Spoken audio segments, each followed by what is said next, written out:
Tensions rising between the U.S. and Iran. President Trump now issuing a new warning to Tehran as protests against the Iranian regime reportedly turned deadly.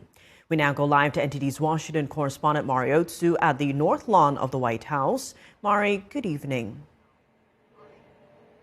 Tiff, good evening. Yes, and those protests have been growing throughout the week, with 7 now reportedly having been killed. And merchants, shop owners, and students are protesting runaway inflation and a currency that's lost 40% of its value since Israel launched the 12-day war over the summer, supported by American Tomahawk missiles, stealth fighter jets, and those American B-2 bombers. And as you mentioned, President Trump is issuing a strong warning to Iran, saying that if Iran kills its peaceful protesters, that the U.S. will come to their rescue. He says, quote, "We are locked and loaded and ready to go." And here's President Trump earlier this week responding to a reporter asking if he'd support overthrow of the Iranian regime. Take a look.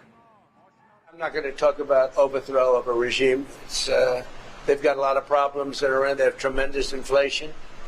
Their economy is bust. Their economy is no good. And I know that people aren't so happy, but don't forget, every time they have a riot or somebody forms a group, little or big, they start shooting people. Now I hear that Iran is trying to build up again, and if they are, we're going to have to knock them down. We'll knock them down. We'll knock the hell out of them, but hopefully that's not happening.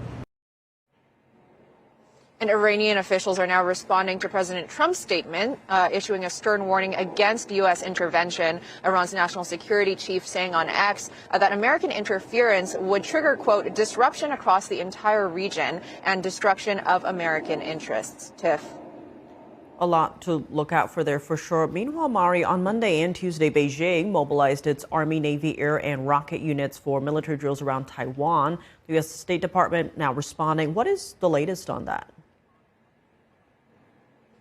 That's right, Tiff. And this is the second largest number of fighter jets deployed by the CCP. That's 130 warplanes and 22 ships, according to Taiwan's defense ministry. And the U.S. State Department condemning the CCP military exercises, saying that they increase tensions unnecessarily and instead, quote, that they urge Beijing to exercise restraint, cease its military pressure against Taiwan, and engage in meaningful dialogue. And this is all coming as CCP leader Xi Jinping doubled down, vowing to reunify China and Taiwan in his annual New Year's Eve speech in Beijing. But President Trump has said that Xi Jinping would not invade Taiwan during Trump's presidency. Take a look.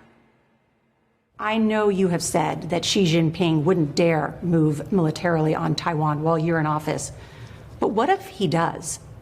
Would you order U.S. forces to defend Taiwan? You'll find out if it happens. And he understands the answer to that. They understand what's going to happen. And he has openly said, and his people have openly said at meetings, we would never do anything while President Trump is president, because they know the consequences.